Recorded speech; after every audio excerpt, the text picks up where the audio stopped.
د تاریخ اتلان حضرت قعقاع رضی الله عنه پر پارس باندې د حمله کولو پر مهال چې کله مسلمانانو د پاس د پوځونو شمیر او جنگي وسایل ولیدل او خپل شمیر او وسایل ورسره پرتله کړل نو خپل امیر او قمندان حضرت خالد بن ولید رضی الله عنه څخه یې وغوښتل تر څو د حضرت ابوبکر صدیق رضی الله عنه څخه نور پوځي مرسته وغواړي.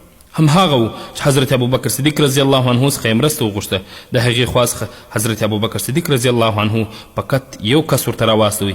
کله چې نوموړی کس د حضرت خالد بن ولید رضی الله عنه پوځ ته ورسید نو مسلمانانو داسې فکر وکړ چې کیدای سي نور پوځ به په ده پسې وروسته را روان وي. هغه پوه سو نو خلکو ته یې وویل امیر المؤمنین یوازې زه د مرستې دپاره رالیږلی یم. د دې خبرې په اورېدلو سره مسلمانانو د خپل قمندان په طرف وکتل او ورڅخه ویې وپوښتل دا څه روان دي؟ مرسته څه سوه؟ حضرت خالد بن ولید رضی الله عنه ځواب ورکړ د جنگ تیاری وکړئ همدا مرسته ده.